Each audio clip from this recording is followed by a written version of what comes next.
looks like we're recording. Oh, Hello, okay. we're Sorry. yeah. Let's do it. Continue. I didn't mean to interrupt you. I apologize. Yeah, that's how we do it. We keep it loose. Yeah. So hello everyone. Welcome to another episode of Super Celluloid Bros. This is episode 4. I'm your host, Disregarding Henry. I am joined by Your co-host, Bretflix Mazursky. How are you, Henry? I'm pretty good, Bretflix. How are you? I don't have a cool name for you now. Harnry? That doesn't work. That's stupid. I'm good. I'm pretty good. Just hanging out. I got like maybe 2-ish hours until I got to go to work. And Oh, really? yeah. So. Damn. Yeah. Yeah. Work graveyards, and it sucks. Oh, really? I didn't know that.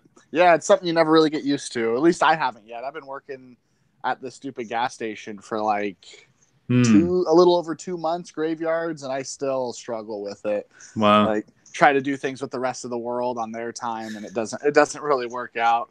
Get home at 6:30 in the morning, sleep till like 3 in the afternoon, and yeah, it sucks. Yeah, I'm just now getting used to having to work early mornings for coffee shop where I'm working. What time do you have to get up in the morning? Generally around like 7, and I'm at work by 8. Mm-hmm. But I get a lot of the rest of the day, to do other stuff. So that's pretty nice. When I was working at grocery store, it was always late hours, and it felt like I never really had time to do anything during the day. But I already worked my shift earlier today. Now I'm off, and we're recording this. So yeah, that's nice. Yeah, that is the nice thing about working early in the morning is you're off and like the day's not even halfway over. But yeah, first couple months it was rough because I'd get off work and then I'd just be tired and then just sleep and then wake up for an hour and then sleep some more. But now I'm kind of getting to where I have energy during the day again. Especially when you're so used to working a different type of schedule. Yeah, and I think I'm a night owl anyway, so kind of like readjusting has been a little bit tricky. And I've been up late the past couple of nights because I've been editing that Ridley Scott video we mentioned last week. Oh yeah, how far along are you on that? I got all the audio and everything done. That's pretty much finished. I just got to lay in some images and keyframe it and then put some music in there. And I'm hoping to finish it in the next couple of days. Tomorrow I'm going to be actually shooting a short film, or do the first day of shooting on a short film. So I don't know how much time I'll have for that, but I'll have a couple other days off where I can just try to get it all done. There's not a lot of work that needs to be done on it, but I'm hoping to have that out by next week. How long is it? Is it longer or shorter than you expected? It's longer than I expected. I was hoping it would be around like 10 to 15 minutes. It's about 20. Which, yeah, maybe it was a little too long, but whatever. Yeah, I know, like you and I always have a tendency to make things go way longer than. Yeah, than you and I, we can sure ramble and rant when it comes to movies. Yeah. The videos that I'm working on right now, like when I started to record them, I was aiming for 10 minutes, and I think one is at like 18 minutes and the other one's at 12. So that one's a bit more modest, but I was like, dang, I just have too much to say. And I hope some of it is of value. Yeah. And I guess the thing with us is like, I would say both of us just really love talking about movies. So, and when you enjoy something, you tend to forget how long you've been going on for because you're just in that pleasurable state of mind, or it's like, oh, and I also want to mention this thing and that thing. And the next thing you know, you've gone for like 45 minutes. Yeah. Whenever I watch like YouTube videos, if it's something I actually care about, then it can be an hour-long video, like of someone just talking about like a movie or a game or something. Like I just watched a 90-minute video that someone made on Breath of the Wild. And the Zelda game. And like I think with any other subject, I wouldn't want to sit there for 5 minutes, let alone 90 minutes. That's why I hated schools. Yeah, Totally. But when you want to actually learn something, then it's like it's easy. Right. So we had talked about what we were going to try to accomplish over the past week. Were you able to accomplish any of it, like as in terms of like what movies you wanted to see? And I don't think I really had like any major plans as far as what I wanted to watch. I actually didn't get a whole lot that I did watch. I only watched one movie this week that I had not seen already, and then I just rewatched a couple of others as I was, working on the video. Mhm. So I don't have a lot to talk about. I could mention some of the movies I rewatched, and then for the second one, for getting into the show, I could talk about the one new film that I watched after that. Yeah, I'm kind of in the same boat as you. I've been so busy with family stuff. I was able to see Mission Impossible. Nice. Yes, and but other than that, like I don't think I watched any other movie in the whole past week. So oh really? Yeah. You said you had one from last week that you wanted to mention, right? That you would save for this week. I seem to remember that. Yeah. I'm trying to remember exactly what movie I was thinking of. I want to say it was Wonder Wheel, the Woody Allen movie. Okay. Yeah. Maybe it was something else, but that is something we can talk about because okay. I thought it was a pretty interesting movie. Have you seen that one yet? I have not. Did you see Blue Jasmine? I have not. I meant to watch that one. It's on Netflix, but I have not yet gotten around to it. I'm trying to think of the last Woody Allen film that I watched. It might have actually been Love and Death, which nice. Which I had seen a couple times before, but I think I was at the library a couple months ago just browsing the DVD shelves, and I saw that one on there, and it's like, it's been a while since I've seen this, and I remember really liking it, so I pulled it off of there and I watched it. It's still a really, really funny movie.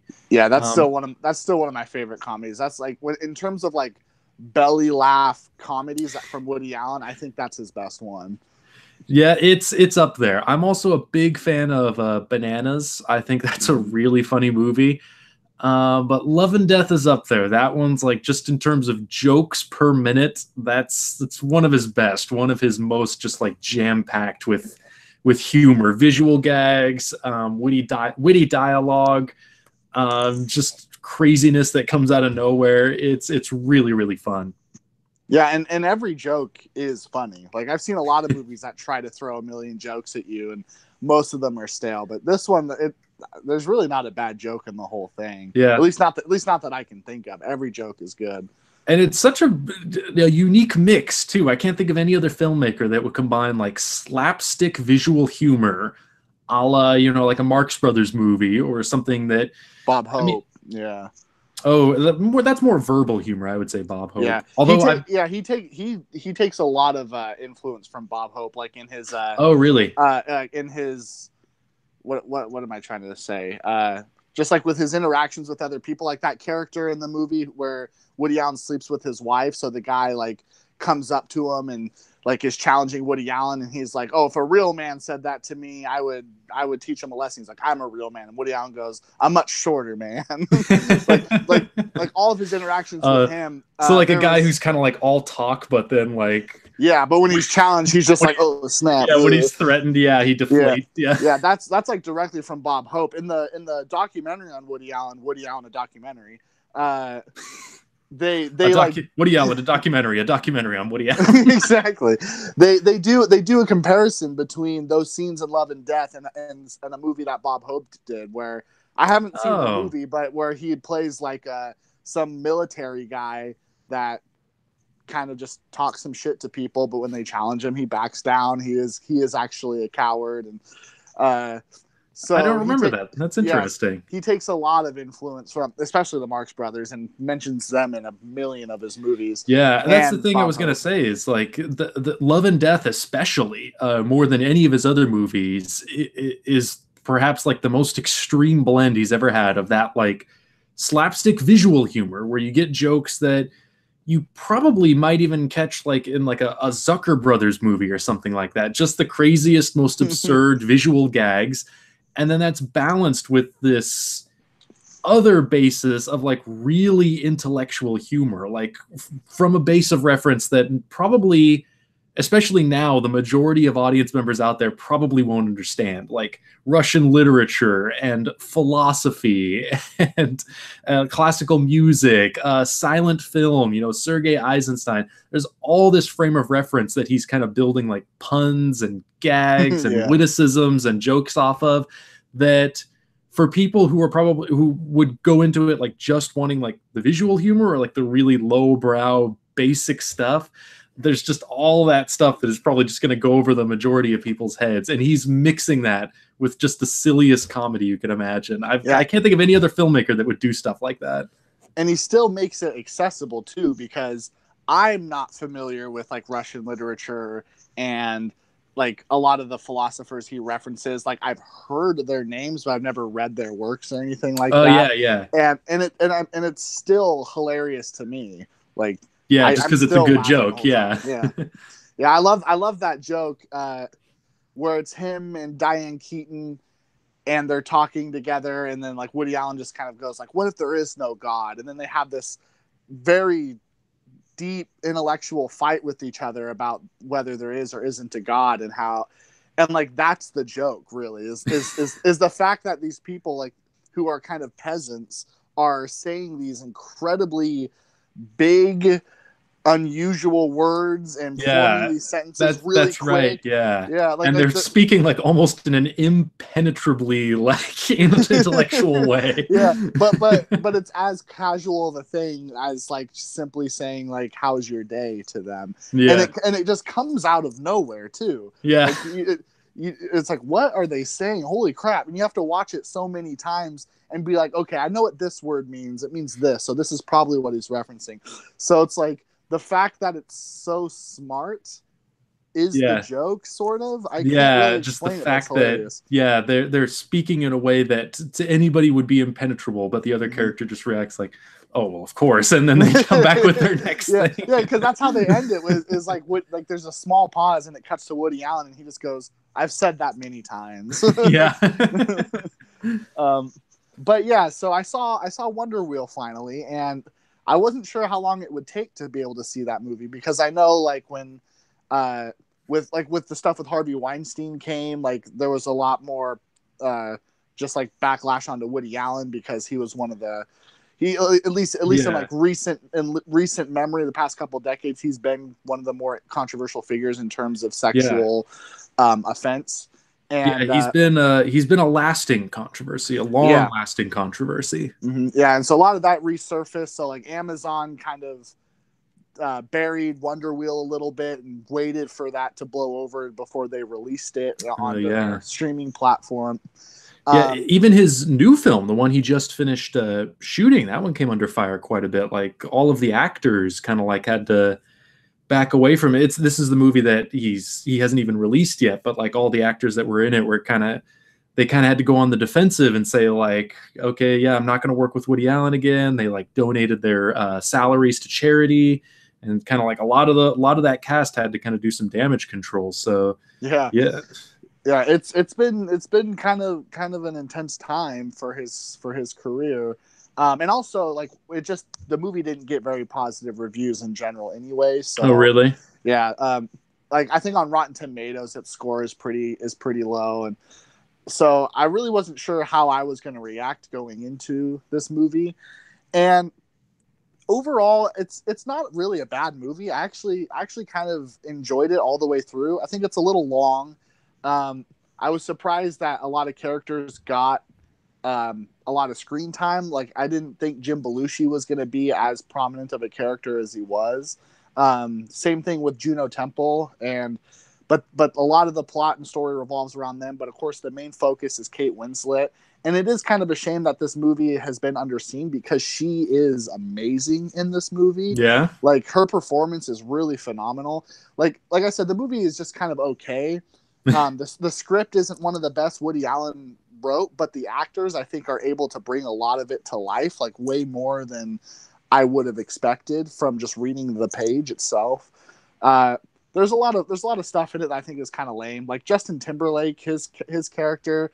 It's not that JT plays him poorly, but the movie is like told from his point of view, and I don't really know why. Interesting. Yeah, a lot of time he breaks fourth wall and talks directly to you and says like, "Oh, this is a story about a woman played by Kate Winslet." He doesn't say it like that, of course, but and it's like, why are we seeing it from his perspective? He's just kind of this.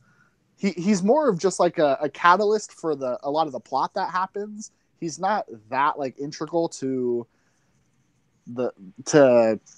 your experience, yet it's told from his point of view.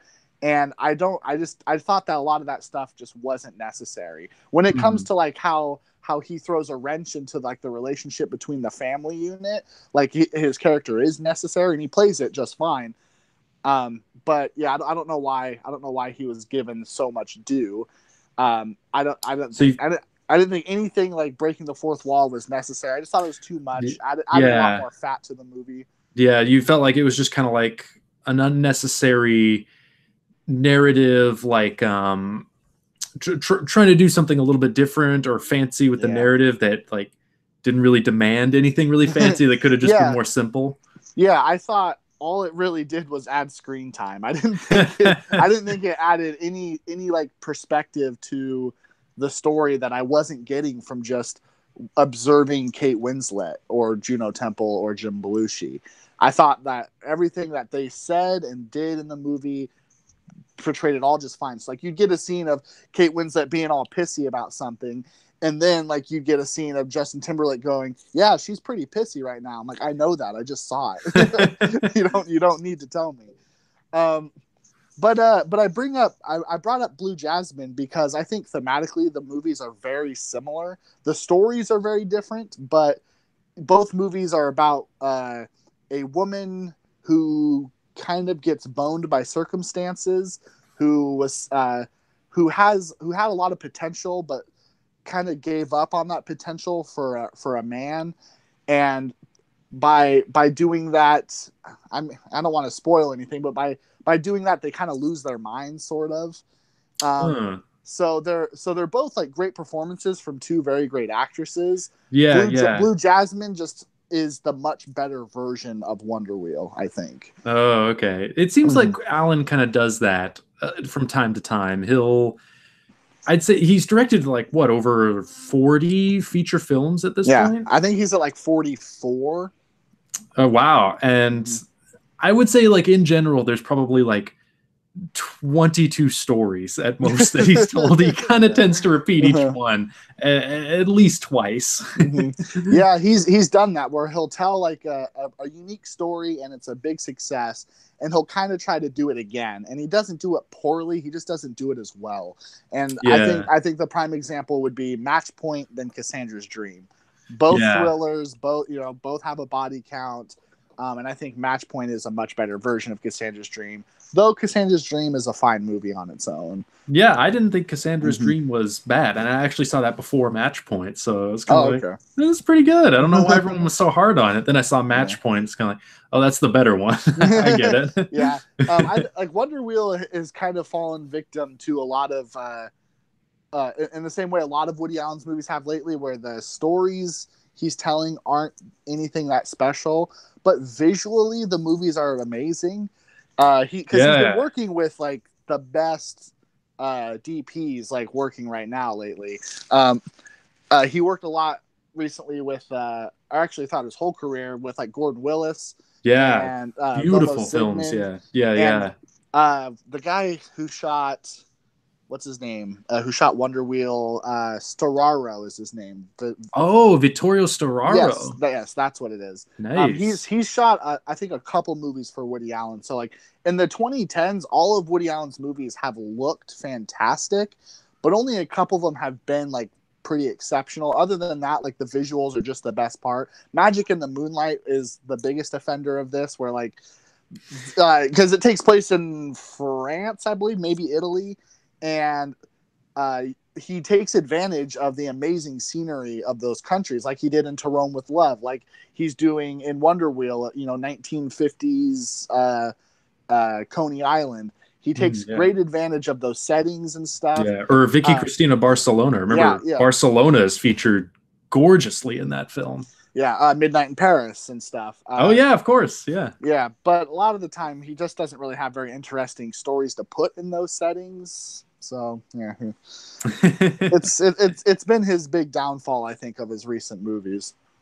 Yeah, it seems like he's somebody that, and I don't think there's any right way, to be a filmmaker or to be an artist. I feel like there are those filmmakers that like only work when they really feel an urge to work, or only tell a story when they really feel an urge to tell the story.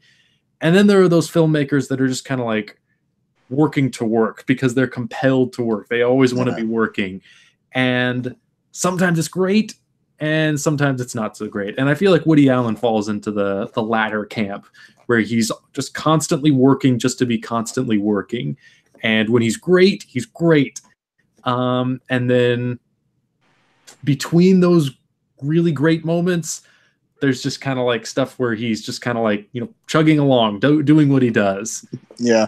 He had a big streak though. I mean, in the 70s he made if not a great film, a very memorable film, just right back to back, one after the other. Like everything he did in the 80s was great. Throughout the 90s he made really exceptional work. I guess that's true. Mm-hmm. Although if you go year by year, would you say it's like that his work has been more consistently great like over previous decades than it has over the last couple decades?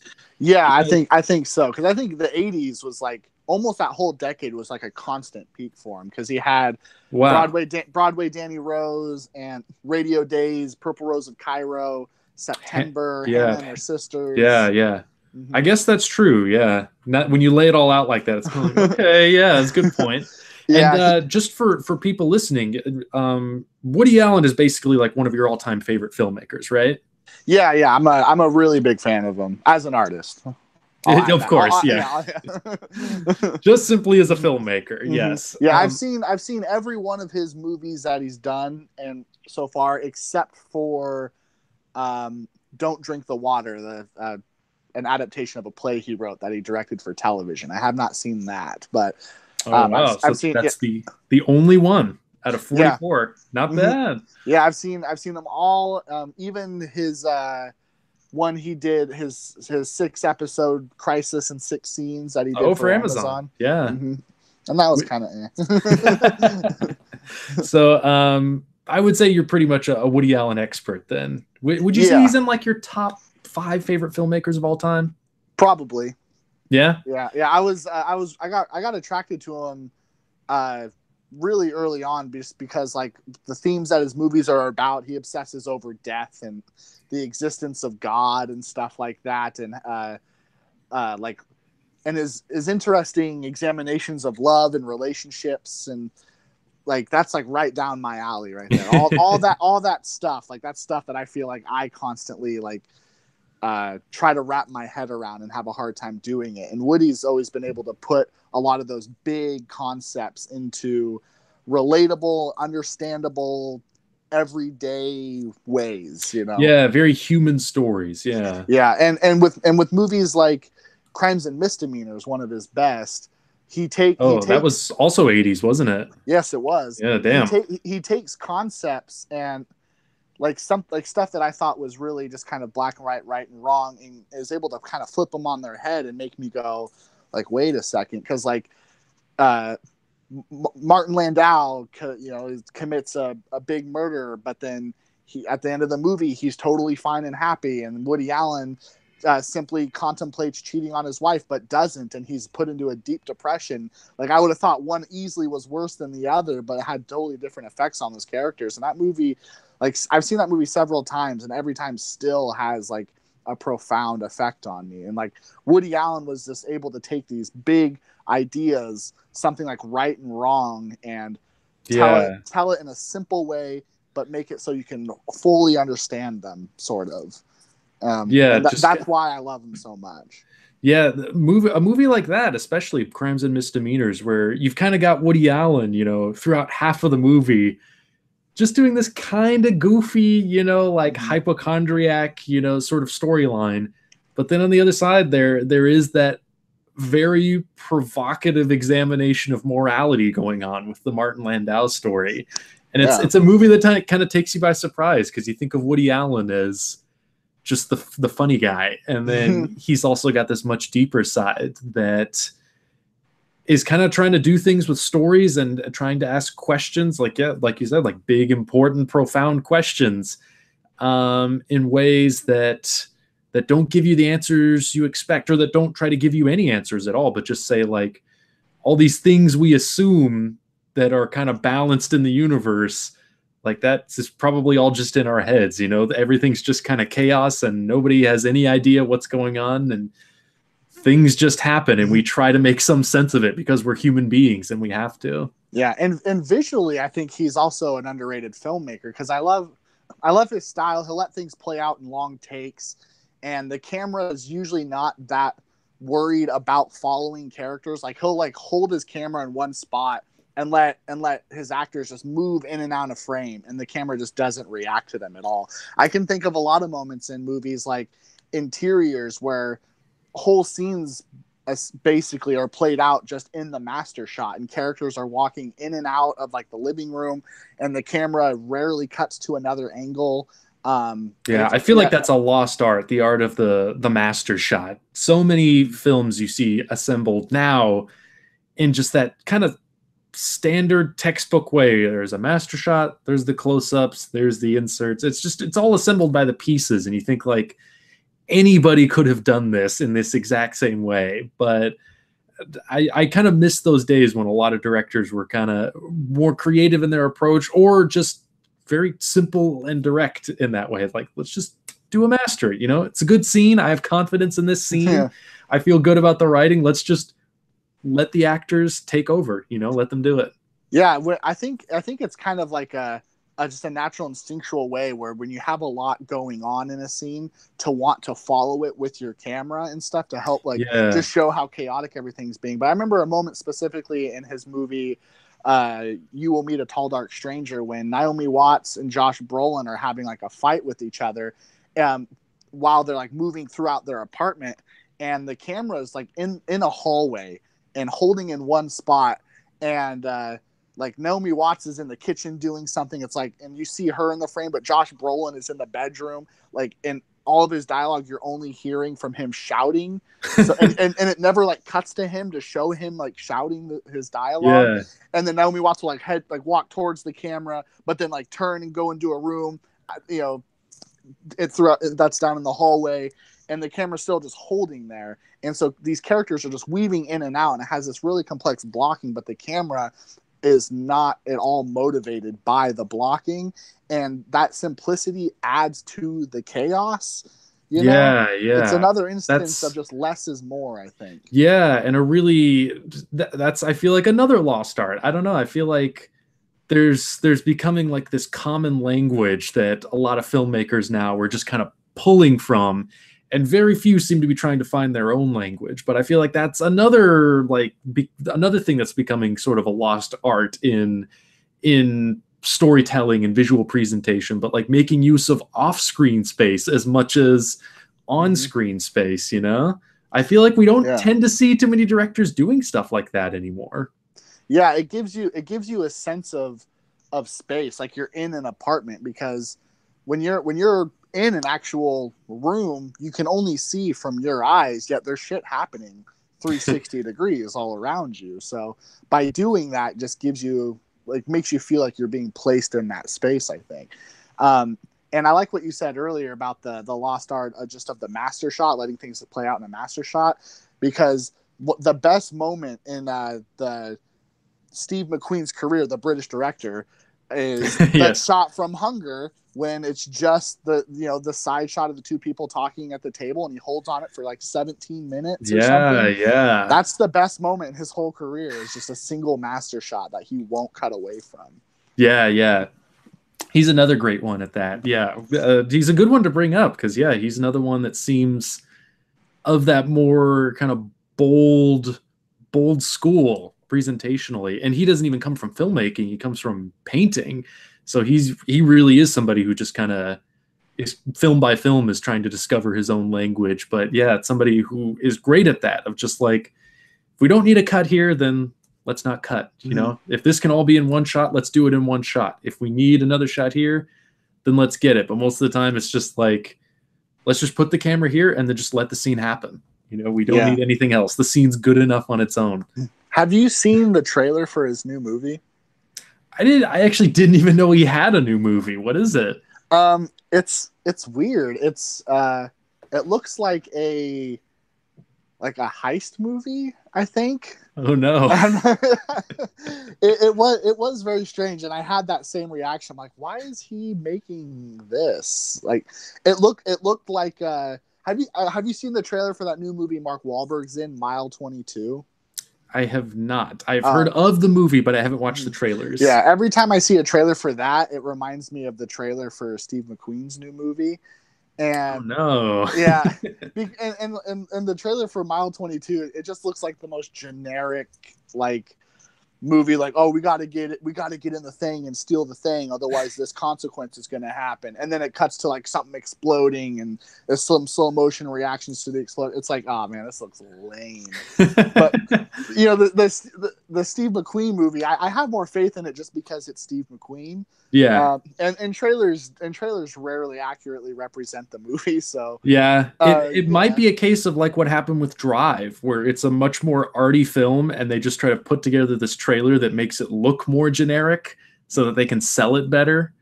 And then people see it and they realize, oh, it's not like quite what we were sold in the trailer. And half the people love that and half the people hated that. Yeah.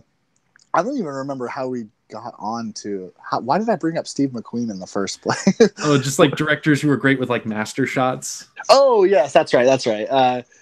Yeah, his new movie it doesn't look like it's going to be anything all that good, but I'll have to look this up when we're done here. It's Steve McQueen, yeah, and maybe it just says like produced by Steve McQueen, so maybe he's not actually directing, but I'm positive like he's directing it, and so I have more faith in it. Like, I don't think he's just gonna like do a movie to do a movie. Or like, I don't think he's gonna do it just for a paycheck. I think he'll be pretty selective about his project. So, well, he hasn't directed a movie in like 5 years. Yeah, I think 12 Years a Slave was his last one. Yeah, been about half a decade. I've been waiting for another one. The 3 that he's done so far, Hunger, Shame, and 12 Years a Slave, have all been exceptional. So I'm eager to see another one. Mm-hmm. And I don't know if Michael Fassbender's in his new one, so that'd be kind of strange if he's not. Wow, big change of pace then. Yeah. I gotta look this up. I'm surprised I'd never heard of it. I hadn't heard anything about it before. Mm-hmm.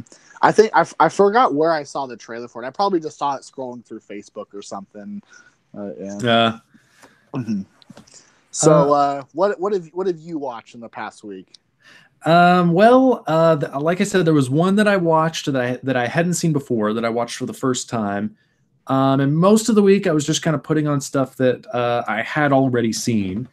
Like I rewatched Gus Van Sant's Milk. Oh, nice. Yeah, which I hadn't seen for a little while. And God, that is a great movie. I think I always forget just how great it is, and then I rewatch it, every couple of years, and I'm just blown away all over again. What a fantastic film that is, and just how great the performances are, how great Sean Penn is, in the lead role. And it's just such a great script. It's just so well told, well directed, and so powerful. It's a movie that really, really hits you, especially in those final moments, Yeah, I haven't seen the movie in a long... I only saw it once, and it was like a couple years after its release. And it was one of those where like it got a ton of praise when it came out, and so I was a little worried that it wouldn't live up to the expectations. But maybe since I saw it a couple years after its release, like a lot of that was able to die down. And when I saw it, I was not disappointed. I think that's one of Van Sant's best movies. Yeah, I totally agree with you. I think it is one of his finest achievements. It's really a movie that I forgotten really like how joyful it is. It's a movie that I remember all the tragic moments, and I remember, because it's a movie about gay rights and just civil rights, human rights, and kind of the history in the United States of certain people, for reasons that are just total bullshit, like not getting their civil rights, not getting their human rights. So obviously there's a lot of anger, you know, at the core of that, driving that. And the movie gets into that anger, and it gets into the tragedy, because it's about, you know, Harvey Milk, who was the first openly gay man to ever serve in public office in the United States. And then after a year in office, he was killed, assassinated by a fellow city councilman of all people. So, I mean, it's a horribly tragic ending that film has, and it's history.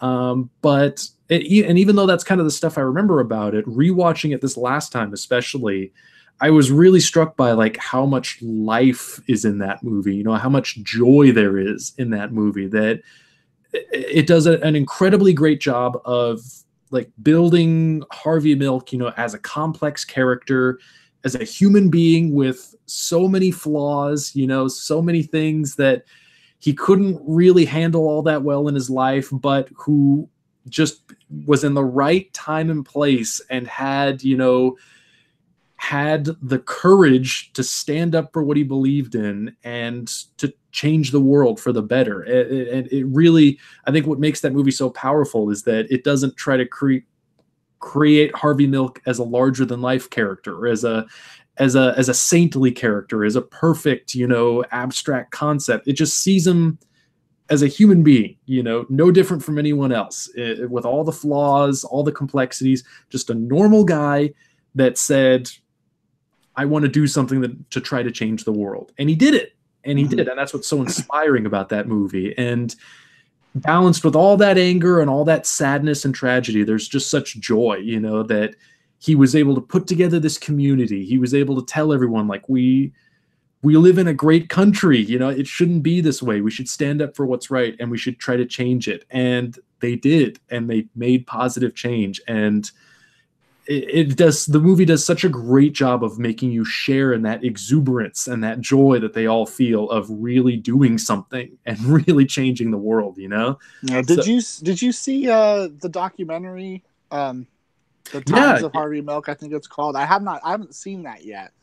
I watched it ages ago. I only saw it once. I do own the Criterion Blu-ray back here somewhere, but rewatching Milk, I was really like as soon as it was over, I was like, I'm gonna have to make sure I rewatch the documentary fairly soon as well. Yeah, he's such an interesting subject. Whenever you see movies based on real life people, like, you kind of have to remember that it is just a lot of it's dramatization, and that they'll change what they need to change to tell a more entertaining story or something. Yeah, just to have a narrative. Yeah. So I've always wanted to see that movie, to, you know, as like a companion to Milk, just so I can like be sure that I'm actually getting like a really good understanding of who the guy is. I mean, I'm sure Gus Van Sant worked very hard to try to accurately show who he was and stuff, but you just always got to like remember, well, there's probably some things they changed, or like events that they tweaked so they can tell their story and stuff. Yeah.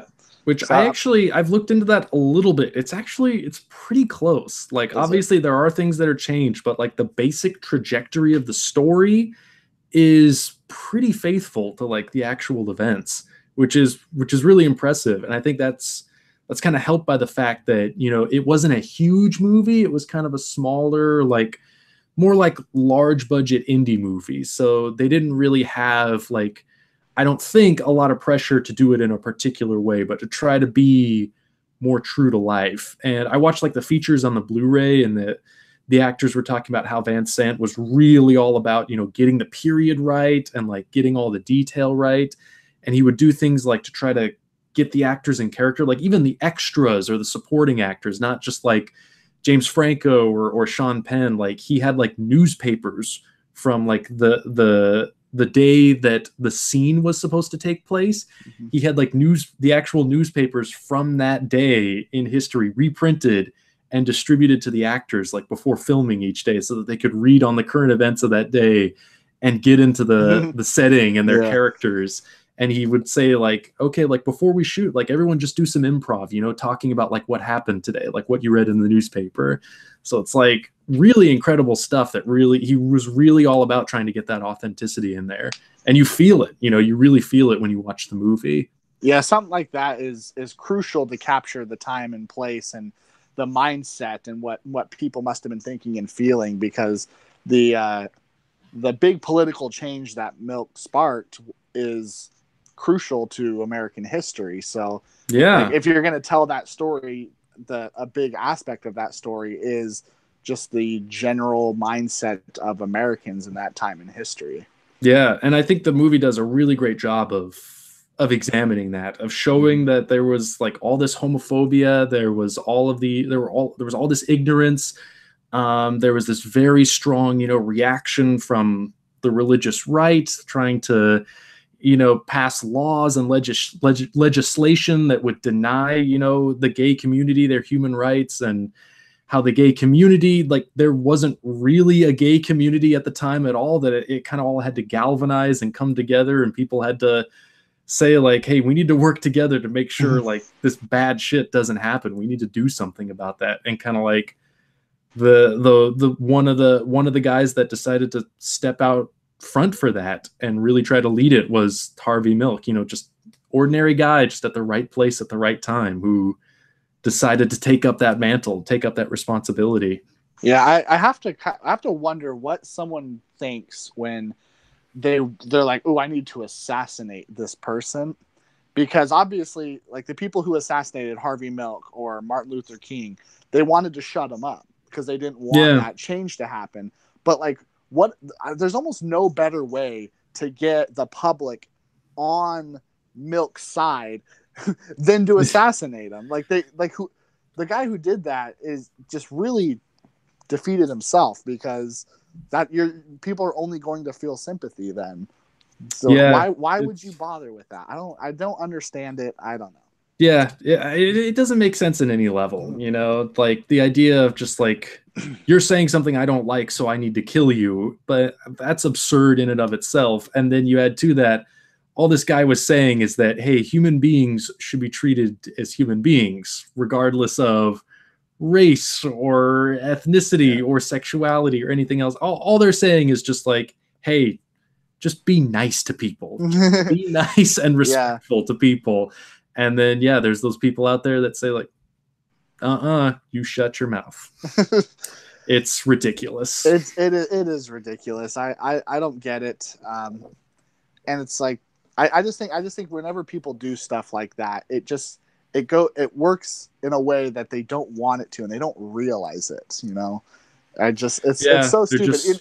And even on like a much smaller scale, like if someone gets in your face, it's like, you are I don't know, they start throwing insults in your face. You're a dummy. Yeah, you're a stupid head.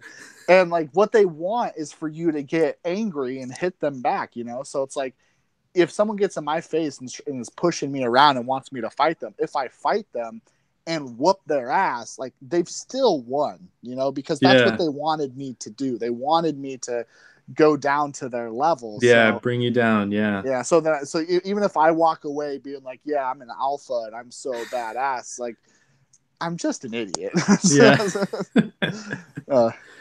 I was thinking too about Milk as well, and kind of what that story says, that even when situations are bad, that they're still not hopeless, that all it really takes is people coming together and saying, we want things to change, we want things to be better, and you can actually make that happen. When you really believe in change, you can fail and fail and fail and fail, but if you're guided by belief and not, entitlement, if you're guided by a genuine belief that things should change and can be better, you can actually make that happen. That's like such a message, that's such a powerful message of hope, that I think it's really interesting to trace kind of like the evolution of that just through the history of the United States. Like when the story takes place, it was a time when things were not very good for a lot of people. And so we kind of needed those people like Harvey Milk to be the ones to stand up and say like, hey, we need to change this. We can change it. Help me change it. And then when the movie was released, I believe it was in 2008. So that would have been the first year of the Obama administration, when it was kind of like, oh my God, things really can change. Everybody was really feeling that. Wasn't that Obama's like motto was change. Yeah, that was, yeah, or hope. And hope, yeah. Yeah, totally. And now 10 years later, after the movies come out, we're in a very different spot. And I think it makes Milk an even more powerful film to revisit for that reason, because it's a time of such cynicism, of such like hopelessness, that you watch that movie, it kind of reignites that spark, you know. So I think a lot of us are feeling like an urge to just kind of disengage, that it's gotten so bad that we just want to detach from it completely and pretend it's not happening. And that movie is kind of like that powerful reminder that, like, if you don't pay attention, then it's only going to get worse. You have to engage. As tough as it can be sometimes, you have to actually want and work for that positive change, or it's not going to happen. Yeah. Going back to like the whole difference in administration again, like Trump's motto is "Make America Great Again," and I always wonder, like, what point is he referring to in America's history when it was so much better than it is now? Because when you watch movies like Milk and like, okay, so not that long ago, a lot of people didn't have basic human rights. So is that the point you're referring to when you say "Make America Great Again"? Like who was it so much better for? Like not black people, not gays. Yeah. I mean, what are you? When is this supposed to be? I don't know what you're talking about, because today, like I do believe that overall, like, we progress. You know, we're not regressing. Things are better, and I don't know what they're trying to talk about. Everyone has different ideas of when they were so great. Like, oh, when I was a kid, things were great. It's like, well, things were great because you were a kid.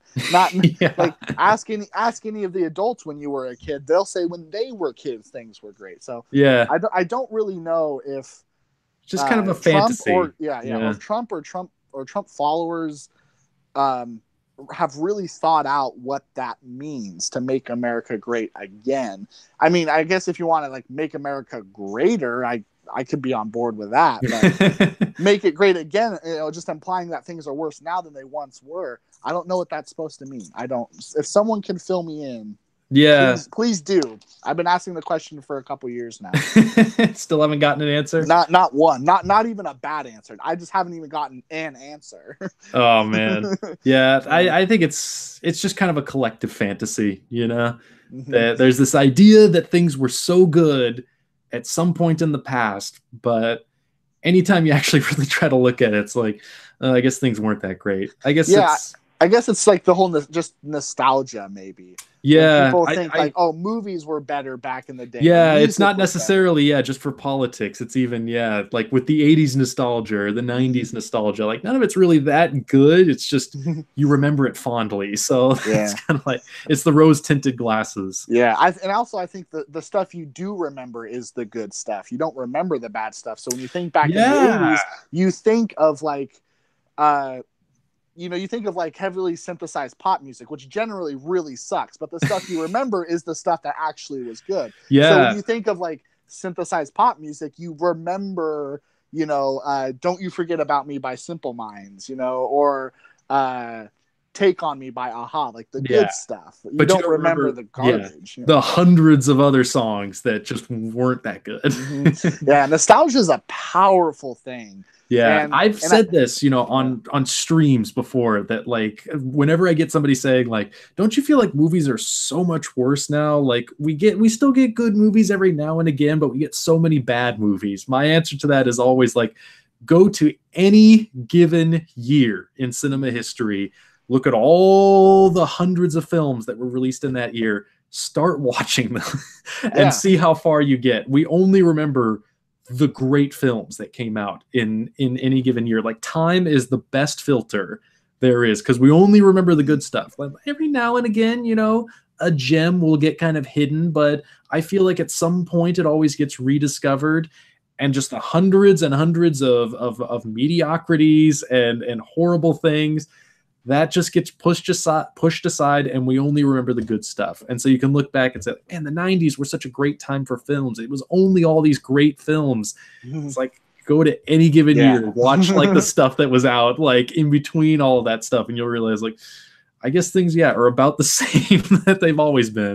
Yeah, like watch Siskel and Ebert, and watch a single episode. They're not giving thumbs up to every movie that came out. Totally. Yeah, because if that was the case, that's what they would be doing. And it's the same thing for video games, for music, you name it. Nostalgia is a powerful thing, and it blinds a lot of people. And a lot of people, because of nostalgia, think that if you criticize something, that means you hate it. Which you can love something and still know that it is highly flawed.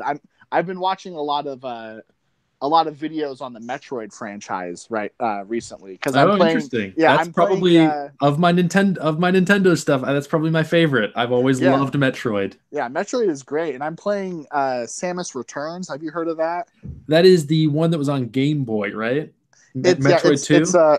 It's a remake of Metroid 2 and it's on the 3DS, and I'm playing through that. Yeah, I'm playing through that. So I've just been kind of on a Metroid kick, and I'm watching a lot of people do like very long formatted, in-depth reviews of old Metroid games. And some people are just like, I want to say they're just blinded by nostalgia, because almost everything they're saying about like the original Metroid game, I just disagree with. I think I think that that game, is objectively not good. I think I'm with you. Yeah. And that it's the same thing with Legend of Zelda. I don't like the first Legend of Zelda game. I think it's archaic. It's fun. The progression is way too obtuse. There's no way you can figure out, if you've never played video games and you pick up Legend of Zelda right now for the first time, I don't think you're going to figure out how to complete that game. I really don't. I've had that total experience with Zelda. Every time I've tried to pick it up and play it, it's just like I have no idea what to do, because I didn't play it as a kid. So it's like you kind of have to have read all the Nintendo powers and like done all the things where you just played it day after day, and so that you can pick it up and you're like, oh, you got to go here and find the hidden thing, and there's nothing that really guides you. It makes that a really, at least now, a really accessible game, and I've never been able to get into it. Yeah, I've beaten the original Zelda game, but only because I followed a step-by-step walkthrough. And there were so many moments where I cursed at it, because I'm like, I never would have figured that out. There is no fucking way I would have known that you need a certain amount of hearts, a certain sword, and to go to a certain grave, and have certain items to be able to get to this dungeon. It's like, where in the game does it tell me to do that? Without all your buddies playing the game along with you, sharing secrets, without Nintendo Power or the internet, there's no way to figure that out. And that's why I think modern Zelda is way better, because you can actually feasibly beat those games on its own terms. I feel similarly about Metroid. Like, I grew up with Super Metroid, and I think that's still my favorite game of all time. I love Super Metroid. Trying to go back to the original Metroid, it's just like, it's not as well designed, where there's not really like directions, but there are like, check this out, what I got in my hand right now. Nice. Yeah. I'm sorry, okay, continue. But just like in Super Metroid, there's subtle visual cues, there are things that are guiding you, there's just like stuff, it's like set up in your mind, like, oh, I can't get past that thing, I'll have to make a note of it because it's prominently displayed. And then you go in another direction, you find a new item, and then you remember, like, oh, I wonder if that'll work with that pink colored door I saw earlier, and you go back and you try it and it works. There's stuff that, you're able to form those connections. It's game mechanics and storytelling done really, really well. And the original Metroid, it's like, my feeling on it is just like, it was way too ambitious for what was possible at the time. It wasn't really able to create like a fully explorable world like they could do on the Super Nintendo. And they just weren't quite at that point where they really knew like how to design clear mechanics so that you could just pick it up and figure out, like, just by messing around and playing around with it, you could figure out like, oh, I wonder if this is what I'm supposed to do. And you do it. Like, those are games like you need to have that step-by-step thing, because you're just like, you'll be completely lost without them. Yeah. To know, like, okay, I got to go here and do this specifically, because there's nothing in there that's really telling you to do that. Yeah, and in the original Metroid, the level design is pretty atrocious in that, like, they basically repeat many hallways and you know, I don't know what, like tunnel ways, the ones that go up and down. Like when you first boot up the game, you'll go through a few doors, and then you come across an up and down corridor, and you can just like fall and keep going, and you're just like, when is this thing going to end? Why should I choose this door over the next? But in Super Metroid, like, they don't repeat the same visuals. Like you get a sense of like, okay, I'm actually building towards something. This hallway is taking me somewhere. Yeah, totally. And when you're about to enter a boss chamber, like, you feel a tonal shift, you feel a visual shift. Like, yeah, that's what I say. Like, just the first Metroid, the technology, the design skills, like the understanding of games as a medium, that, like, it just wasn't quite there yet. They were working towards it, and I think the first Metroid had to happen, you know, for Super Metroid to be as good as it was. But just like, yeah, going back to it, First Metroid has not aged well. It is not good. Super Metroid, still just as fun to me today as it ever was. I don't know if that's because I played it as a kid. I don't know how kids today would feel about it. Maybe you're blinded by nostalgia. Who knows? Totally, yeah. But as for my money, like, I can only speak subjectively, but for my money, like, Super Metroid is like, it's as good as games get. That's one I think is still great. Yeah, I mean, Super Metroid is a template for how, like, you just design side-scrolling adventure games, how you build atmosphere with graphics and music, how you foreshadow like big events to come. Like in Fusion, there's a lot of great moments like that too, where you see shadows of enemies that are in the background, and then you don't know what it is, and then when you finally come across it, you're like, holy shit, that's what it is. Like, the Super Metroid is like probably the best example of how you do stuff like that, and the Metroid franchise in general is just that's how you design games. And with video once they games, laid it down, like all the subsequent Metroid games just kind of followed that blueprint until Metroid Prime, which reinvented. If I have a second favorite Metroid game, it's Metroid Prime. That successfully reinvented it. Yeah, it's hard when games make the jump to 3D because they have to rethink their design philosophy and just completely change everything. Because Metroid, like, you have tunnels that go left to right and up and down, and you're shooting enemies going up and down. But when you go into 3D and you are now in first person, you can't really have up and down tunnels anymore. So you have to rethink how you design your levels, and how you approach enemies and stuff like that. Because in a 3D space, when you come across an enemy, if you want, you can just run around them. Like, you don't even have to engage them. So you have to give your players incentive to engage them. You have to design your levels in such a way where you kind of have to. And also, in a first person style game, you have to put pretty much everything in front of you. You can't really have too much going on around you. So, like, the fact that Metroid Prime did not have a blueprint to build itself on, the way Super Metroid did with the first two games, and yet it still worked as well as it did, is a marvel. And that's the same thing I say about Mario 64 and about Zelda Ocarina of just Time. Thinking that. I mean, games that were only 2D for a lot of years and had several iterations in 2D, then suddenly they jump to 3D and they have nothing to base it on. They're just kind of winging it.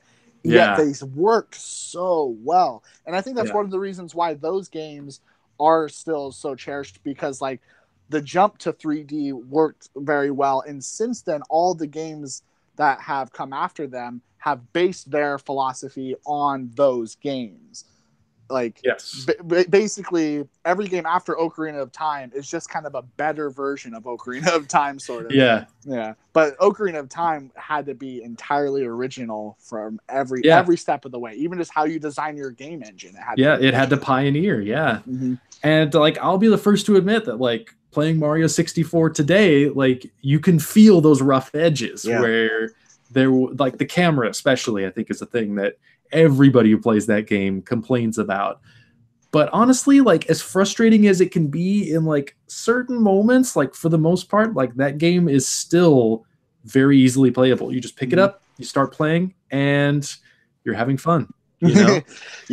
And they didn't really know how to design a camera at that time, like, because the camera can move freely in the space, and also like, it's not like it's broken. It's not like it's never working. There's just moments where you get frustrated with it, and that's basically it. And I think that's a pretty good ratio of, like, for the little few things they did get wrong, or for the few little things that could have been better, like for how much they got right, it's like, that's impressive for a first time 3D game. Yeah, it really is mind blowing. And I think that's why like video games have kind of a different, like they have the opposite effect with their sequels that movies do, because it's kind of universally said that like sequels are never as good as the first in a franchise. Yeah. And generally speaking, I would agree. But with video games, I think it's the opposite. I think the sequels are almost always better than the first, because the first, I think you're right. Yeah. The first is where they have to try to figure things out, figure out what works and what doesn't.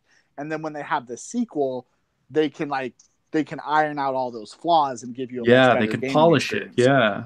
Yeah, I haven't played Metroid Prime 2 Echoes, but a lot of people that I've been watching online doing reviews of it like say Echoes is much better than Prime 1.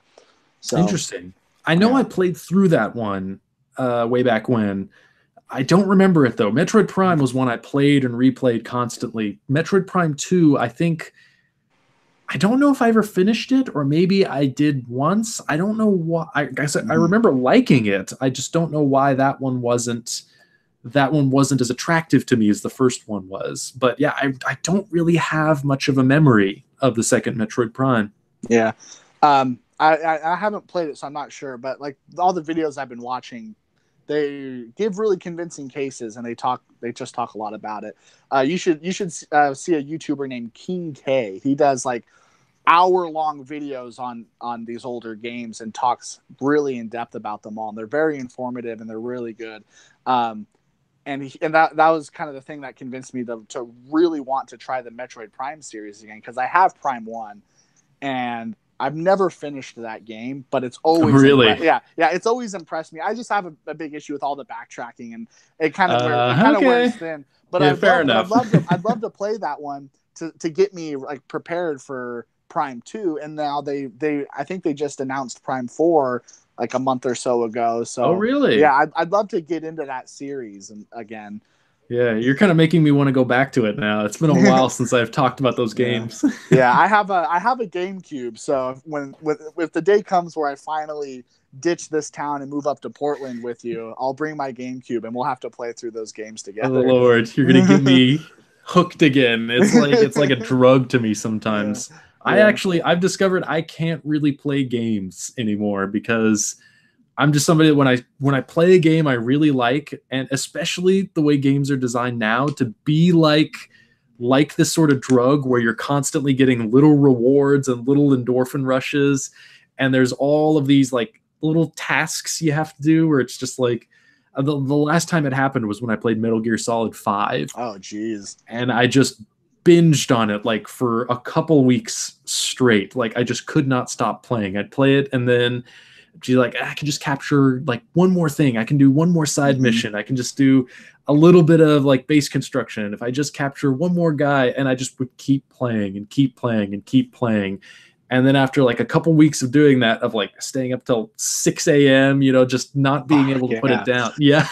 Oh man. and having a job where I have to get up early. Like it finally got to the point, like once I finished the game, I wanted to go back and like get achievements and keep building my base and doing all this other stuff. You're kind of a completionist, right? Like you like a little bit, yeah. Games.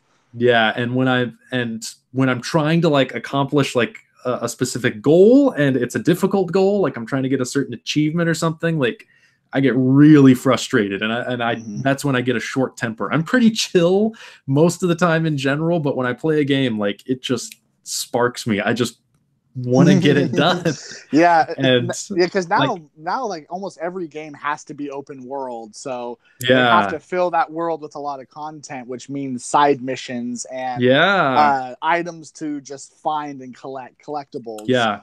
It's not just like a few hours of gameplay, it's hundreds of hours of gameplay. And once I finished the main story for Metal Gear Solid 5, I wanted to go back and I wanted to do everything. I wanted to completely finish it, and I was just like, if I'm gonna like I'm gonna kill myself, if I keep doing this. And so I finally had to cut myself off. Like I uninstalled it off my PlayStation. Just like, okay, I played through the story. I got to see everything. I liked it, but I got to go cold turkey because I just cannot game responsibly.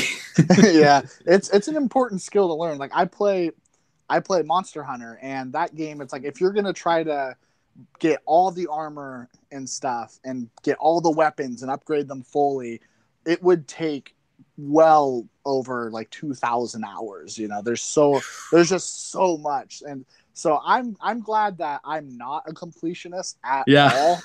If you can just be casual, and just play for fun, that's great. I wish I had the mind for that, you know, but I just play a game for hours on end, but in a very casual mindset. Like I'm not terribly competitive. Like I don't really care about getting all this stuff because like in Monster Hunter, there's all these like weapon types and subtypes and elemental variations of weapons and pretty much like I play a lot of the bow weapon, and I have just one bow I use for all monsters.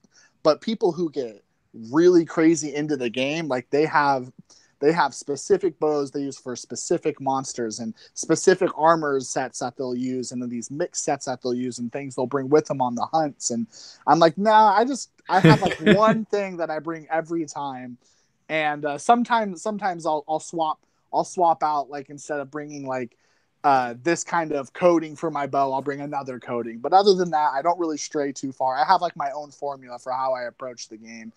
And even with that, I'll play for hours and not even realize it. So if I were to like get into it and want to 100% one of those games, that would take over my entire life. I couldn't do it. I wish I could do that. I wish I could be more casual with it, but I just seem to have the type of mind that will get tunnel vision on stuff like that. And that's all I'll be thinking about. And that's all I'll want to do. And that's all I'll spend my free time doing. And I just like, I want to get other stuff done, you know?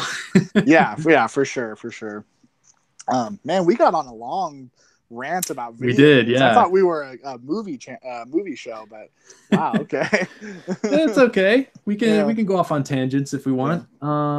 And I think my timer's reset or something. I don't know what's going on. What does it say right now? It says 6 minutes. And I think we've been going longer than 6 minutes. Yeah, like 6.5 at least. Yeah, I'll just turn that off. So I don't know how long we've been going, but let's talk about a few other things. I had one more I wanted to mention, and then we'll hand it over to you. One of the other films I rewatched this week that has inspired the next top 5 list I want to do once the Ridley Scott one is done. Felix, Dana, and we actually all, for some reason, we just got the urge to watch it, and we wound up sitting down and watching Casino, rewatching Casino. Yeah, which it had been a long time since I'd seen it. It's kind of funny because you mentioned like how games, like the sequels tend to be better than the originals because it's kind of like with the first one, they're just trying to break new ground and figure out how to do something. And then with the sequel, that's when they can kind of polish it and refine it. I've always been, like, for years now, I've been of the mindset that Goodfellas, you know, was Scorsese's best gangster film. It was the masterpiece, and Casino was just kind of like a repetition. Rewatching the film, I have to say, I think Casino is actually better than Goodfellas. In a lot of ways, it clearly is better than Goodfellas. I'm surprised you agreed with me so readily on this. It's one I put a lot of thought into as well, because that is the main criticism of Casino is like, oh, Scorsese's just trying to do Goodfellas again. And there are some similarities. I mean, they're both gangster movies. They're both long and epic. They star a lot of the same actors. Playing similar sorts of characters. Yeah, exactly. And stylistically, they're similar. I think Casino is way more energetic, but but they use all the they use all the basic same techniques of switching points of view, of using voiceover, of having montage, of using a lot of extended tracking shots. Like the way I thought of it, like rewatching Casino, I was surprised that it was, and that's a movie I've loved for years. Yeah. Even rewatching it, I was surprised to discover that it was even better than I remembered. And watching and seeing like how Scorsese uses the voiceover in that one, the editing, the cinematography, everything that was in there, I felt as strongly as I've ever felt that like this movie is kind of taking all of the pioneering techniques and stylistic breakthroughs that Scorsese had on Goodfellas, of how to tell a story, of how to move through time, of how to balance points of view, of how to like just create relentless, breathless energy in narrative storytelling. He took all of that, the stuff he kind of pioneered on Goodfellas, refined it, and pushed it even further. Yeah. To me, Casino, like now that so much time has passed, I could see like in the at the time, like in 1995 when Casino came out, and it came like 4 or 5 years after Goodfellas. Yeah, 5. Yeah. Yeah, I could see at the time being kind of like, well, this feels kind of like treading similar water here. 20 plus years later, I feel like going back and kind of having a little bit more objectivity, being a little bit more removed from it, I honestly feel like Casino is the more refined, more impressive, and just the more like just genius cinematic achievements, taking all that stuff that Scorsese kind of like created himself just through whatever drives him, you know, to create things artistically. He was sort of taking influence from other places, but like just a lot of what that guy does is just his own like obsessiveness, his own just like, I need it to be this way. I don't know why, but I need it to be this way because I have to do it this way. Just taking all of that and I think really pushing it as far as he could possibly push it. And Casino to me is the work that really stands out as like, wow, he really created something special with that movie. Yeah, I wrote a paper comparing and contrasting Goodfellas and Casino back in high school. And I'm sure it's an awful paper. I don't have the guts to reread it, but from writing that paper, I found a lot more differences than I really would have expected I would have, because when I wrote it, I watched Goodfellas and Casino back to back several times, so I can really know them front and back. And there were just a lot of things in Casino that I didn't really expect to see. Like I saw a much more a story that was way more focused on like character and not as much about the whole like mafia part, even though like the mafia part is a big part. Like you get a really inside look on how like they ran their casinos and stuff. And some of the best sequences in the whole movie is like what probably my favorite is that tracking shot where it goes into the money room and shows people like counting the money. So you do get a great look on how things ran, and you get a lot of scenes with the bosses back wherever they're from. And back home. Yes, back home. But Casino, for me, the heart of that movie, story wise, is the relationship between De Niro and Sharon Stone, because the movie even opens with the narration of like, oh, when you love someone, you have to be willing to give them the key to everything that's yours and stuff. And I find that and then De Niro really turns into a mannequin and his car blows up. Yes, he does, and flies through the air like.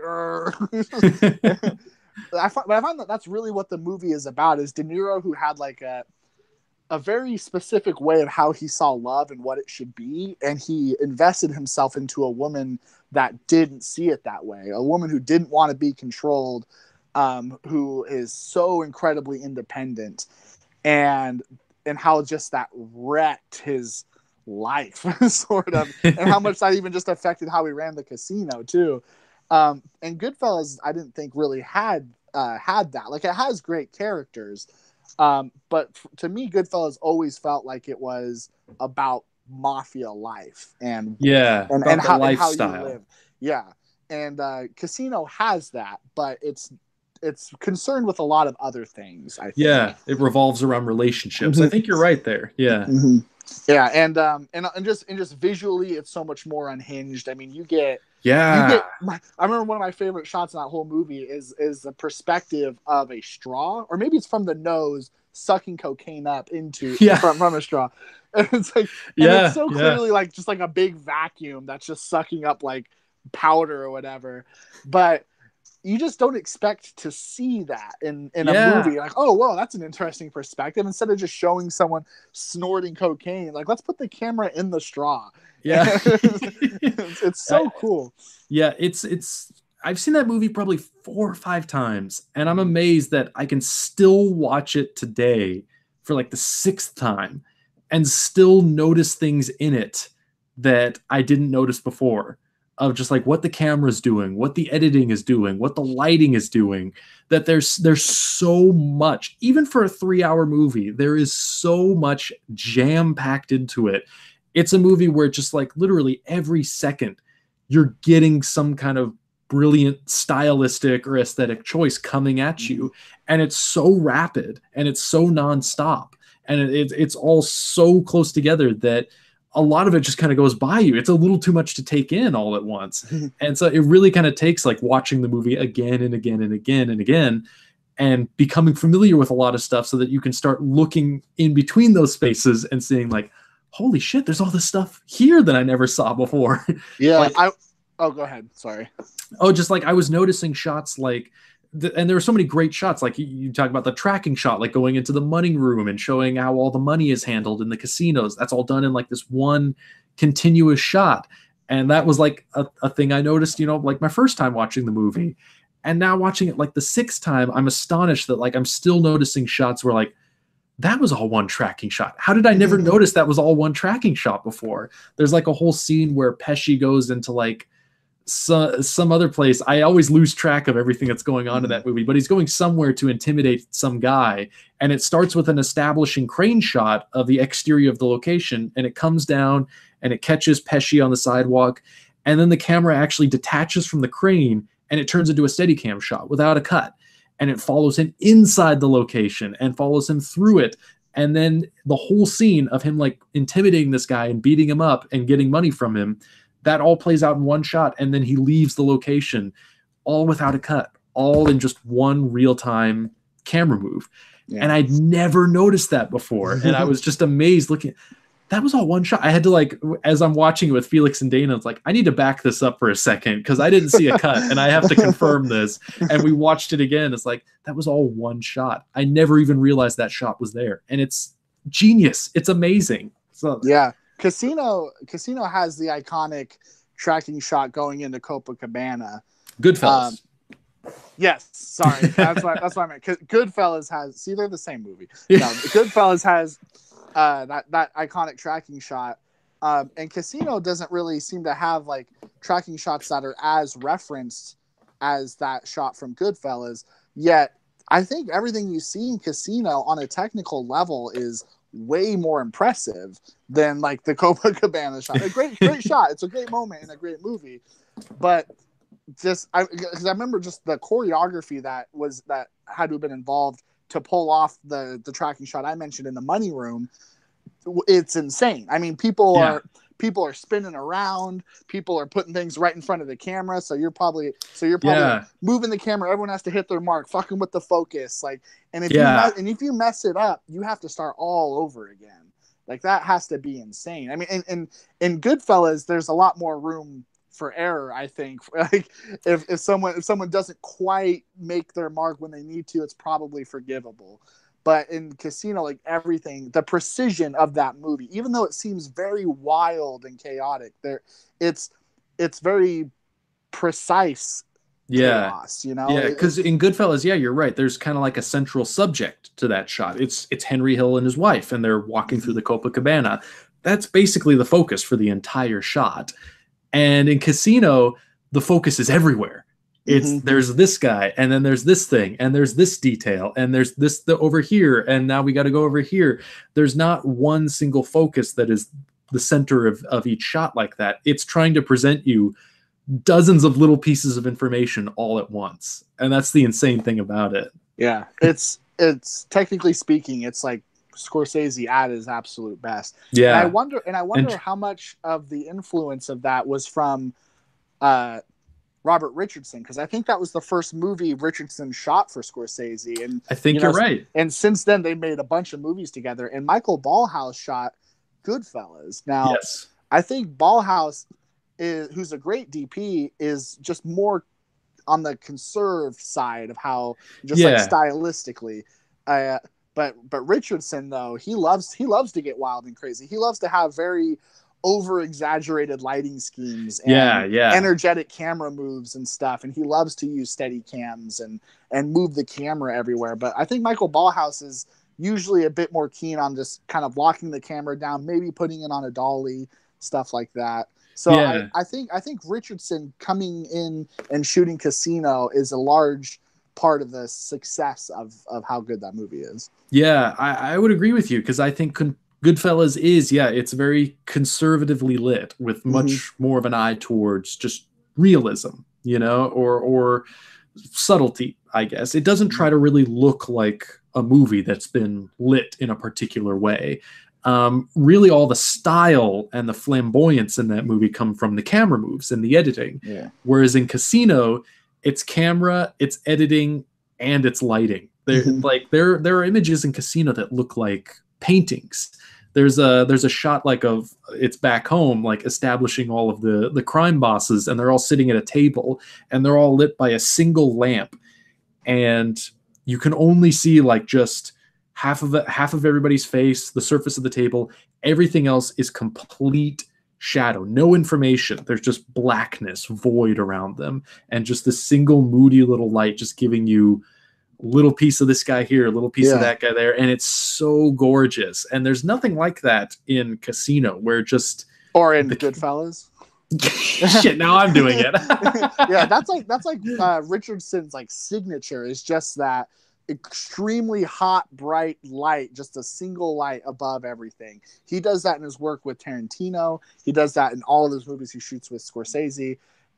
Even with Oliver Stone, he does the same thing where it's like it's so bright on like the tops of their heads, like there's no detail, and there's it's just all burned out. Yeah, exactly. And with that, he can cause a lot of like really sharp shadows and stuff. And I remember there's a moment in Django Unchained where he did that in the scene where they're in the bar and there's just a single table that Christoph Waltz and Jamie Foxx are sitting at.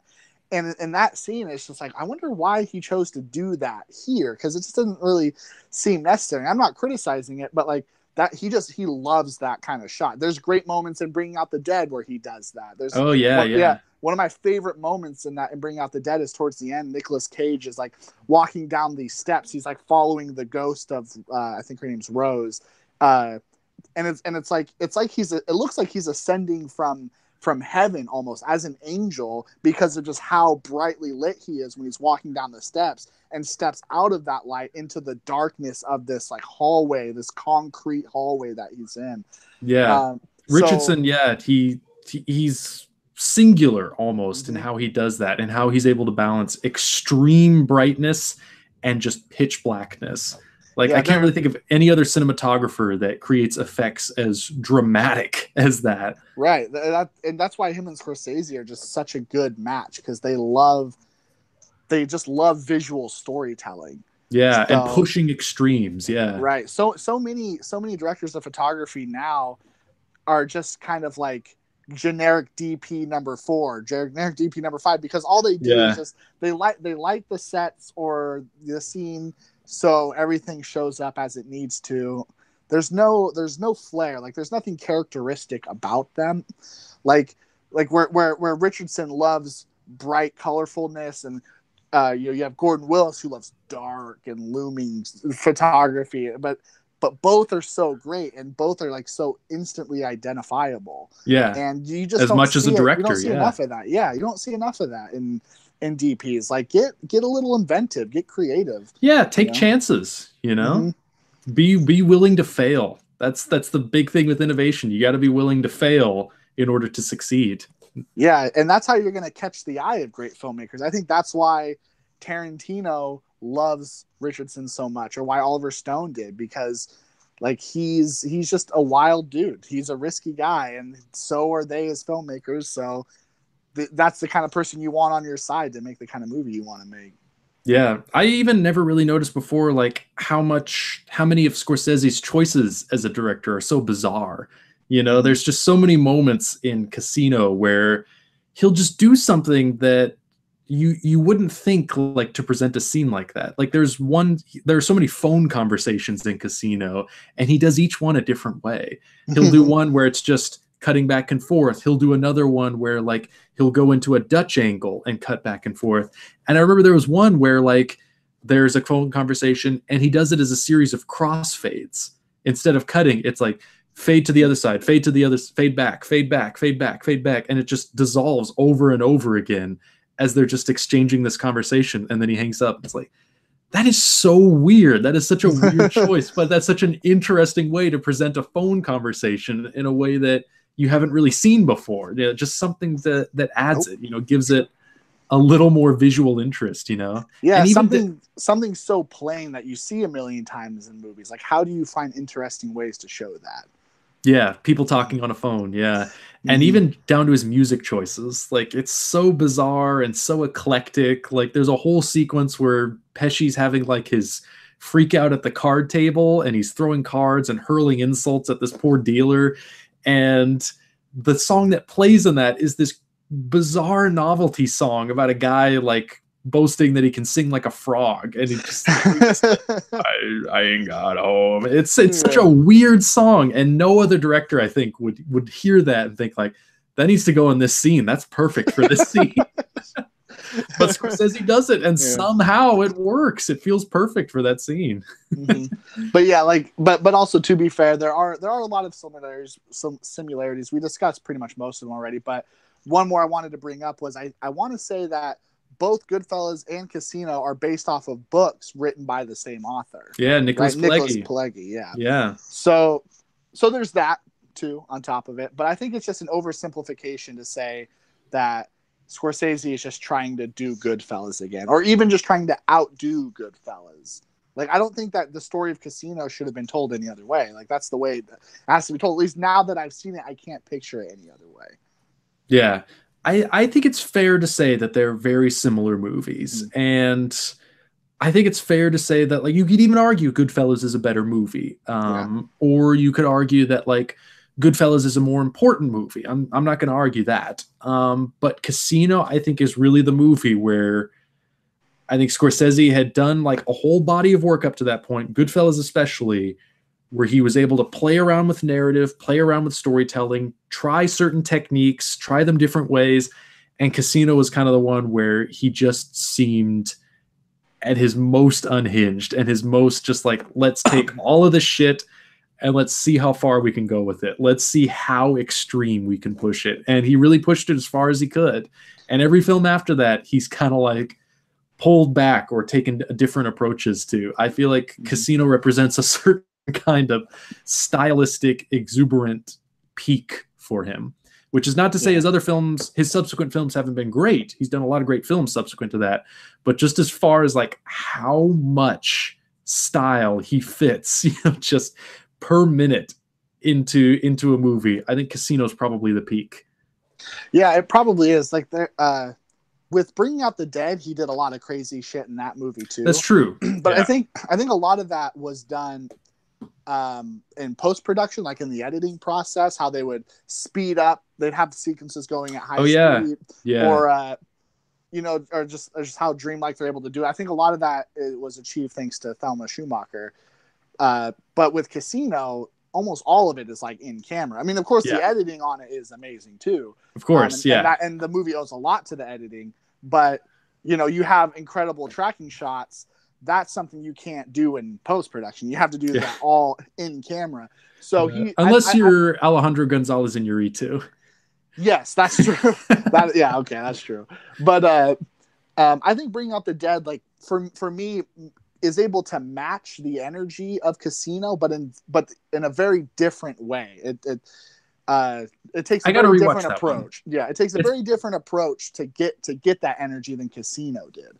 Yeah, so, I need to. It's been a couple of years since I've watched that one. I need to revisit it. And once I finish the Ridley Scott list, I think I'm going to do a top 5 Scorsese list after that. So I'm going to go back and I'm going to rewatch all my favorites and a couple others that I haven't seen in a while too, and try to put that together. So there's ones I'm really looking forward to watching again, like After Hours. I haven't seen in ages. Oh yeah, Age of Innocence, King of Comedy. I just revisited a couple months ago. It's like, damn, that was a great movie. Yeah, it is. King Kong is awesome. I did not like it the first time I saw it, and then didn't watch it for years, and just finally saw it for the second time just a couple months ago. And it's like, this is amazing. Yeah, this is maybe King of Comedy had to grow on me quite a bit. I watched it a few times before I finally like just appreciated how painfully awkward Rupert Pupkin is. Yeah, I think it's probably of the Scorsese De Niro collaborations, I think just in terms of pure performance from De Niro, I think that's the best performance he's ever given in a Scorsese movie. It's amazing.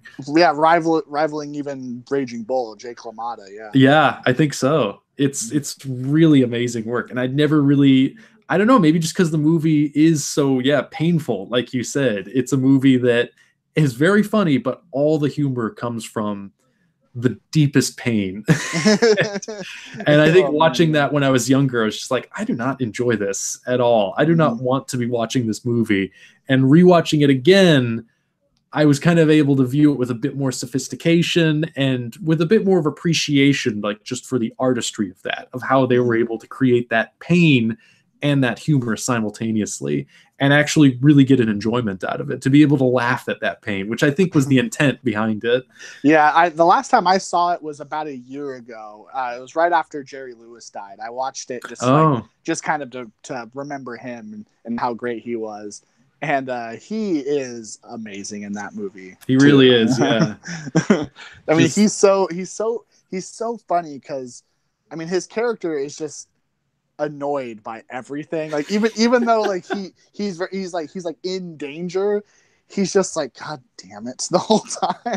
God, that scene when Rupert Pupkin breaks into his house or like gets into his house, and he comes back and he's in his golfing gear and everything, and he's just looking at him, not saying a word, just looking at him. Just that look, man. Oh my God, that look is so priceless. It makes you just recoil in horror, but at the same time, you just can't stop laughing because you can't believe that this is happening. Yeah, it's like, how is this guy so clueless? Why is he doing this? I laugh is kind of a nervous response too, because I'm so embarrassed for him. He brings this girl and he has like this idea of what celebrity is and what Jerry Lewis's life must be like, and he's a very just normal guy. So like when he shows up to the house and Robert De Niro's like, "Oh, where are all the guests? You know, how come there's not parties going on?" And he's trying to act like he's known Jerry for years, and they're good buddies. They go way back. And the woman realizes, like, dude, this Robert De Niro guy is insane. and I laugh because I cringe at it, and I'm just like, oh, I can't watch. But that is the brilliance of that whole movie, is moments like that. And at the very end, when De Niro thinks he has his victory because he finally got onto the show, and he goes to the bar where that girl works and turns the TV on so she can see it. Like, for him, that's like, he thinks like, oh, I showed her, like, I am this great comedian that she didn't believe me that I was. And you don't really get to see her reaction, but I'm sure she had to have been like, this guy, I need to get a restraining order against this guy. So again, I laugh because I cringe.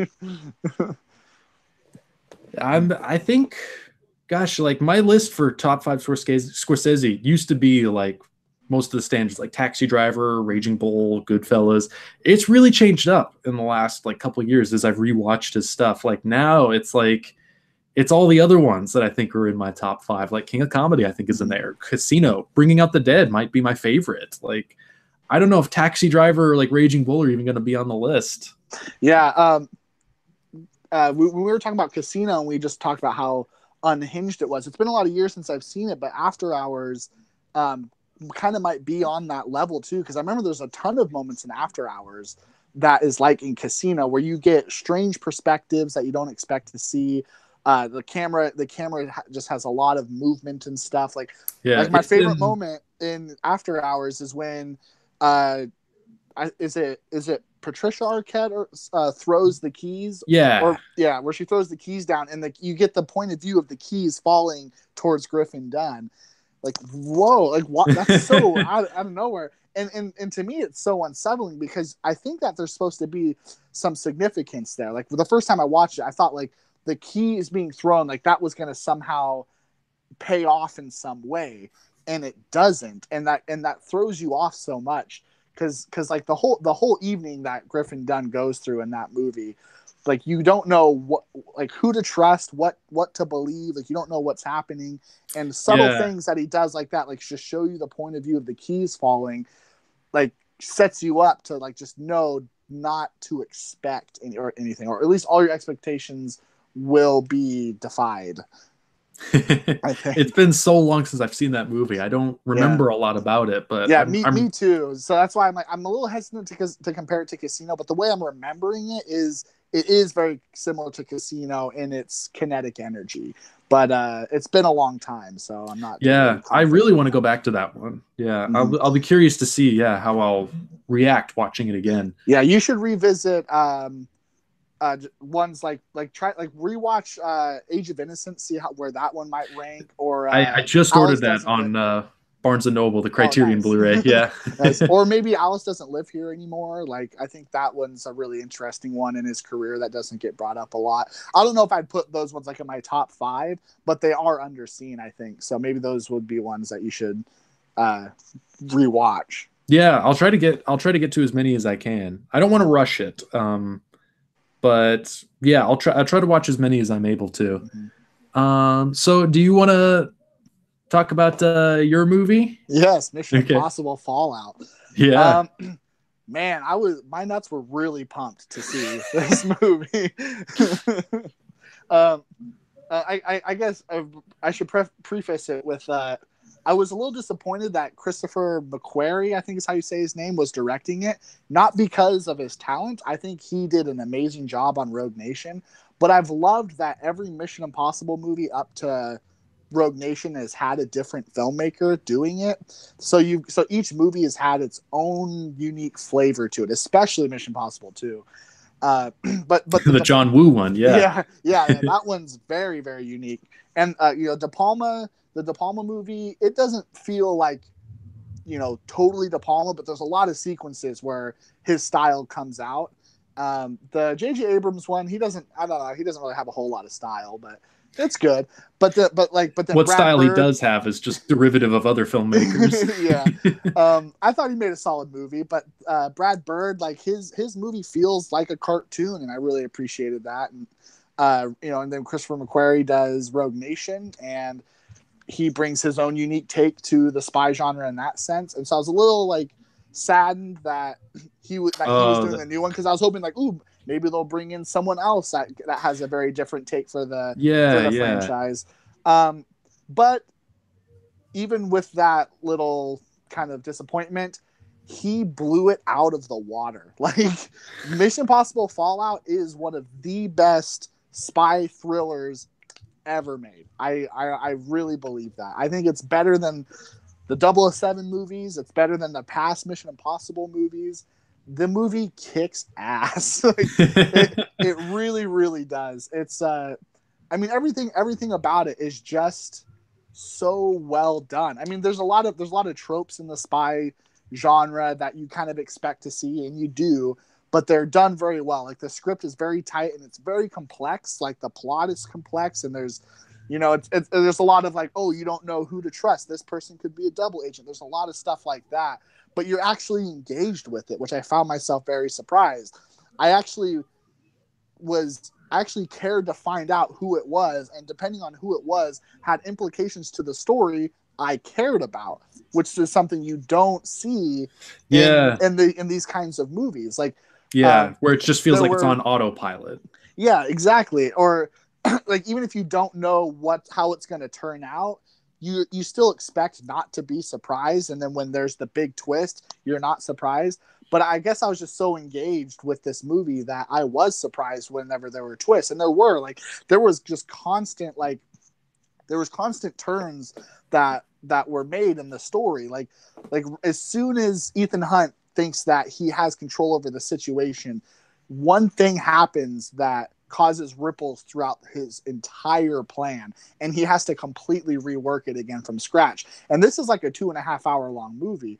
So that like twists were constantly happening throughout the whole movie. and they were surprising twists, and I was curious what the next move was going to be, is a big compliment to this movie. Because whenever there are twists, you never care. You don't. Yeah, that's the thing. Like, and I feel like this is something that is often forgotten in a lot of, like, I guess just maybe YouTube criticism, which is all about snarkiness and all about trying to pick things apart. Maybe I'm being unfair, but that's how it feels to me. But I get kind of frustrated when I see people like just stating a fact as a criticism. Like, this movie has this trope in it, and it's bad because it has that trope. It's like we said in one of the previous episodes, like, it's not what you do in a film, it's how you do it. Like, just because there is a trope, or because there is something in there that's been done in another movie, that doesn't inherently mean it's bad. It just means it's using a trope. How does it use the trope? What is the context? Does it invest you? You know, does it, in that particular instance, under that particular context, presented that particular way, does it work? You know, don't just focus on like the surface fact of it, because that's not a criticism. It's how is it implemented? How is it executed? That's where criticism comes in. Yeah, I just get frustrated by that, you know? Yeah, no, I totally understand, because it's just such a simple-minded way to look at things. And there's a lot of stuff, like there's a lot of tropes, like even not just action movie tropes, but Mission Impossible tropes that are brought back into this movie, but are done very well. Like the whole trope of making masks of people and putting them on, and and assuming their identity. The way that is, I think that's only done in like one major scene in this movie, and the way it's done will kind of take you by surprise. Like, a character has to assume the identity of another character, and it kind of toys with you, like it toys with the audience. So like, you think you know what Ethan Hunt and his crew is up to, but then, you know, because they're trying to trick another person, and then by tricking that person, it actually ends up tricking you. And you're like, holy crap, I wasn't following apparently this whole time. And it really just excited me to see that they were actually using old tired tropes of this franchise and of just action movies in general, but doing them so well, and it all felt fresh, you know? Yeah. And I really have to praise like Tom Cruise, and just the balls, the size of that man's balls. They're like this big. Because actual size. Yeah, this is actual size, like bigger than my head. You see it. Because I mean, he always does crazy stunts in his movies. I mean, Ghost Protocol is on the side of the Burj Khalifa, and Rogue Nation, he's on the side of a big jet plane. And you just think like, how do you top that? And he always finds ways to do it.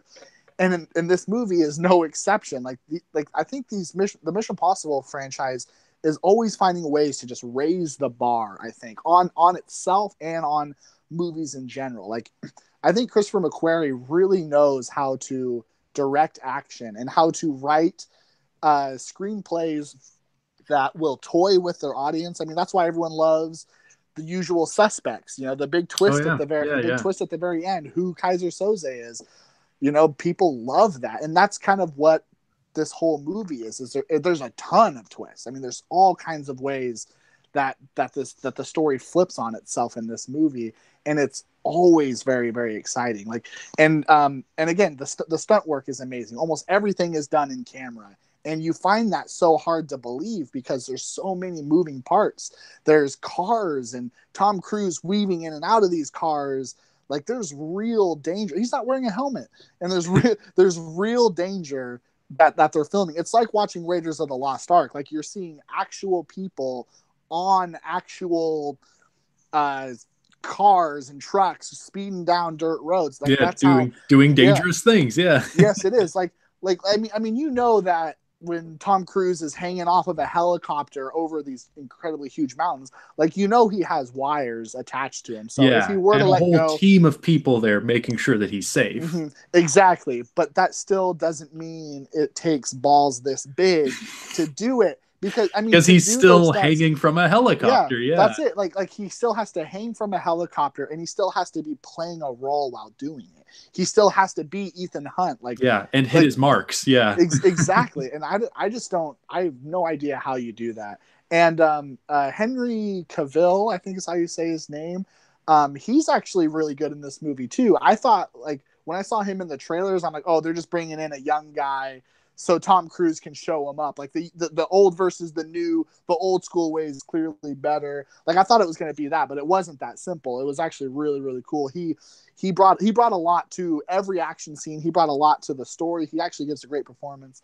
And the women are not wasted in this movie either, because that's a big problem I've had with other Mission Impossible movies, especially like the third one, because that's the one where Tom Cruise gets married to Michelle Monaghan, and she's really only there to she's basically a MacGuffin. That's all she is in that movie. Tom Cruise needs somebody to save.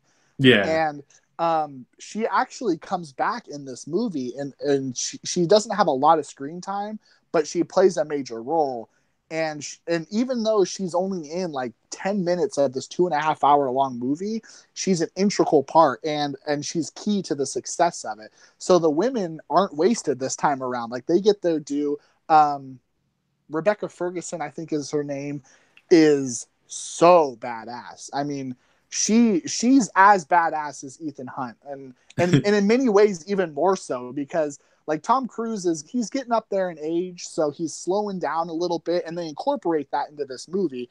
And so she's able to kind of demand these situations and have more control over it than even he is. And she's speeding around on motorcycles and shooting things with guns. She's taking down these big guys. Like, she's kind of acrobatic. She'll like get up on their shoulders and wrap their legs around and take them to the ground and chop them in the throat. And every time it's badass. And honestly, I think the best thing about seeing this movie in the theater wasn't even so much the movie, but it was the audience. Because oh, really? I saw there wasn't a lot of people there when I saw it. I caught a matinee just so I could save a few extra bucks. And it was on a Friday, but it was at like 2 p.m. So total there was like maybe 10 people in the theater. I was in row 4, like right in the center. I feel like that's kind of the best way to see the whole screen. And in front of me, there was one guy sitting. He was in the very front row and kind of off to the left. And I loved watching him watch the movie, because this guy, I thought I was into it. No, this guy was into this movie. Like, all the action scenes, he's doing this. He's like, whoa, whoa, whoa. And he's being vocal too. Like, someone takes a hard punch to the face, he would go, wow. And he was like kind of obnoxiously loud, but I loved that. I just loved to see this movie work so well on somebody. And he a couple times he even let out some curse words. He was like, oh shit. You know? And it was such a great experience seeing this movie in the theater, just watching that guy, seeing him love the movie. I was loving the movie myself, just being very impressed with how well made in every aspect it was. The originality, how fresh old ideas were, great performances actually, and the stunt work is amazing. Like, everything's physical, and there's a lot of like, you know, there's a lot of ways they trick the situations. Like, they use smarts to get out of things. They use brawn to get out of things. Even Alec Baldwin makes a return, and he's really great. Like, there's so many moving parts, and it all fits into place, and it all works. Yeah, and it's not repetitive. It's kind of like it's always throwing something new at you. Mm-hmm. Yeah, so I mean, again, I kind of have to wonder, how could they top this? But I've been wondering that since Ghost Protocol, and they found ways to top it. So I just don't know. I haven't seen it a second time. When we last talked, I was like, yeah, I'll probably have seen it twice by the next episode. I've only seen it the once, but I am going to go back to Coos Bay this weekend, and I'm hoping to try to get some of my family to go with me, because I'm like, you guys have to see this movie. It's so good. That'll be fun. Yeah, definitely. Did you see Rogue Nation? Was that the 4th one? That was the 5th one. 4th one was Ghost Protocol. I think I saw most of it. I don't remember. Oh, okay. I highly recommend this movie just because of how like technical it is, just how well made it is. I mean, we talked about action and how so many directors just don't know how to direct action and make it interesting, like on its own terms, make it interesting in terms of the story. But like seeing how great the action and the story is interwoven with each other in this movie calls back to like The Incredibles 2, directed by Brad Bird, who also directed Ghost Protocol, by the way. So there's a lot of care and attention that go into these movies, and like again, with like horror movies don't normally get nominated for Oscars, and I think action movies like this don't get nominated for Oscars either, even though they take an incredible amount of skill to pull off, especially to pull them off this well. I think technical Oscars are where movies like this get recognized. Yeah. Because like the Bourne movies have always gotten a lot of technical awards. Oh, really? And the Bond movies. Yeah, like the Bourne movies, they would win like the best sound editing or picture editing, stuff like that. So I'm sure Rogue Nation will get some recognition like for sound and editing, I'm sure, for some technical awards, effects, I'm sure, stuff like that. So I feel like horror is kind of like still sort of a pariah when it comes to award stuff, but action movies, at the very least, I think get their due, like as far as the technical accomplishments. Like look at Mad Max Fury Road, like that's a true, huge winner. Yeah, you got a good point on that one. I guess I was just mostly thinking of like Tom Cruise won't get a Best Actor nomination, even though I think it's extremely hard to carry movies like this, and not everyone can do it, and that's why Tom Cruise is famous for doing it, because he does it so well. Yeah, and I imagine probably Christopher McQuarrie probably won't get a Best Director nomination. Yeah, even though this movie is as well directed as probably any movie that will come out this year, I don't think he'll get a nomination for it either.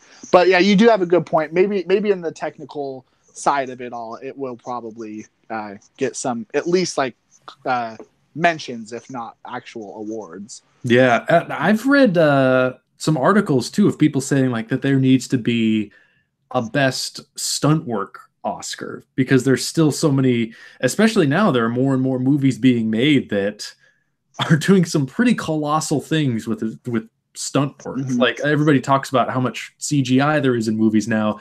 There's still a lot of amazing just practical stunt work being done, and people risking their lives to do amazing things for movies.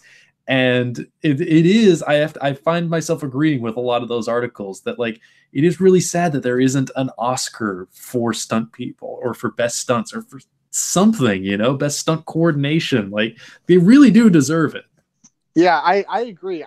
I guess maybe some stunt work is most of the time just very specific to a certain genre of movies. Maybe the Academy won't recognize that because of that. But I think stunt work is an integral part to the success and just how enjoyable an action movie is. So like, I think that there needs to be some way to recognize those people. Maybe the Academy is not the best place, but they don't get their due. I highly agree with that. Yeah, and I like what you said of that. Because I also agree with you that there aren't a lot of directors out there that really can do action well. Like there are a lot of directors that can do action competently, passively, okay, like we see the cars crashing into each other, we see the tough guys punching each other. It takes a very skilled filmmaker to actually make it dramatic and engaging and impactful. That takes skill, that takes vision, that takes somebody really knowing what they're doing, what they're going for in every moment, and what's going to really play for an audience. Like, and I think the directors that do have that skill, there's a reason, there's only a couple of them, and there's a reason why they're kind of always the ones that get asked to do it. I think there's a reason, Spielberg is always getting these offers to do movies like that, because he's so incredibly great at that kind of stuff. And he's smart. Like you said, like you can't just, like you said, like the characters are not just using brawn to solve problems. They're using their brains. They're finding clever ways out. And the action is never repeating itself. I think a lot of directors confuse repetition, or they confuse action with drama, or they confuse action with something interesting. It gets boring, watching cars chasing each other after a certain point if you don't care about why they're chasing each other. It gets boring watching guys punch each other in the face if you don't care about why they're punching each other in the face, you know? Yeah.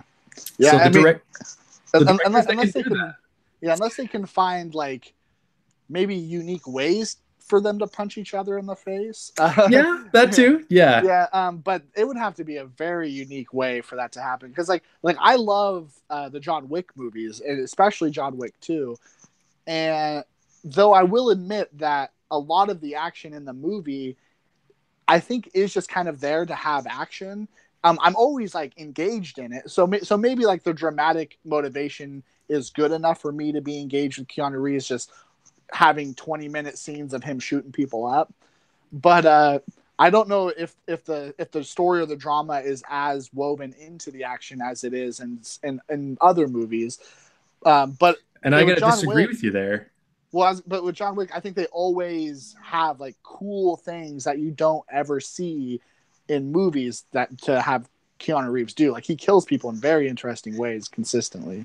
I got to disagree with you there. I haven't seen John Wick 2, so I can't comment upon that one. But I really did not like John Wick 1. I thought that was a tremendously boring, cliche movie, just on autopilot the whole time, doing everything familiar that we've already seen a ton of action movies do. Nothing new, nothing innovative. I didn't even bother finishing it. Halfway through, I just stopped watching because I didn't care. Well, I guess you've been wrong many times. I'm just kidding. No. But yeah, I do not understand the praise for those movies. I was so bored watching the first John Wick. Could not get into it. You're also more of a cat person than a dog person. I guess that's true. Maybe if his cat had been killed, yeah. But I can respect that. But I think action for action's sake can be really cool. But it's always more effective if there's like real stakes that you care about. Yeah, but I do agree with you in principle that presentation is essential. Like, you can, have a movie that's just like nonstop action, but if you're presenting it in really interesting ways, like Mad Max Fury Road, like 2-hour car chase, but I've never seen a 2-hour car chase that looked like that. With the vehicles and just with the things that happen and the characters piloting the vehicles. Like, Miller found a way to really do that and to make it something different. Yeah, he really did. So I don't know if I'm going to end up seeing Fallout in theaters. I might end up watching it at some point, but I've been seeing a lot of praise for it. Like, the reviews have really been stellar for it. And even just like the stuff I've been seeing on like Letterboxd, like, people are losing their shit over this movie. Everyone loves it. Yeah, a lot of actors and directors and stuff are loving it. I think it was Edgar Wright. He came out and said like, this is a great movie. I think he praised all the physicality, like, the fact you can actually see it's the actual actors doing these things, and it's getting a ton of praise. And so maybe this one will kind of will rise above and get some big reward recognition. And I don't know. I know it's not really kind of your style of movie. I don't think you've ever really cared about it, but I think you should at least check it out just to see where you would fall on the thing. I would at least love to hear your opinion on it. Yeah, I've never been too into the Mission Impossible movies. But this one especially really seems to be getting a pretty tremendous amount of praise.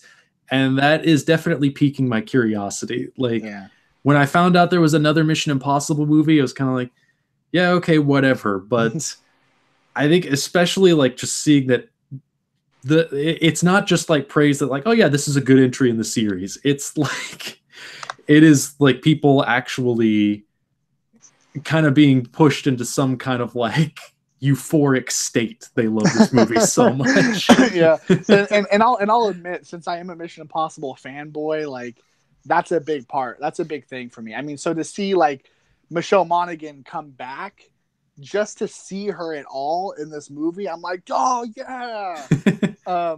But I would also argue that she has a point to be back. She's not just simply back to have a callback to like, hey, remember this from this other movie. So there's real purpose for it. And I think at the very least, even if you're not as engaged as everyone else, you can at least just appreciate the movie as for the technical achievement that it is. Yeah, the craft of it. Yeah. We'll see. I don't think I don't think it's one I'll go see on my own. I might ask my manager at the coffee shop, because I saw like Ant-Man and Solo with him. Might ask him if he's interested in going to see it. If he says yes and we decide on a day for that one, then I think I'll end up seeing it. But if I can't get anyone else to go with me to like give me that just extra, just wait for Netflix then. I think I'll need like somebody else, just giving me that extra little push I need. It's like, okay, I guess I gotta go see it. So we'll see. Yep. Well, we've been going for about 2 hours, and I had one other movie to mention, but it's not a big one. I think I can either save it to next week or I actually have some to other time. Start getting ready for work anyway. I need to put pants on. I do all these with no pants, so nice. Anything I do on camera, I try to do as pantless as possible. That's the only way to do it. Like Casino. Hell yeah, that's right. Just Robert De Niro when he gets up. Yeah, I'd forgotten about that scene when he gets the call. It's like, the guy that directed Boy and His Dog is here to see you. LQ Jones. And it's just like, okay, give me 5 minutes, and he stands up and he has to go put his pants on. I wonder if that is like in the book that the movie's based on, or if that's just something they came up with. I don't know. It seems like there's a lot of stuff in that movie that is just like, I wonder if they were just messing around and were like, wouldn't it be funny if like I didn't have any pants on at this desk?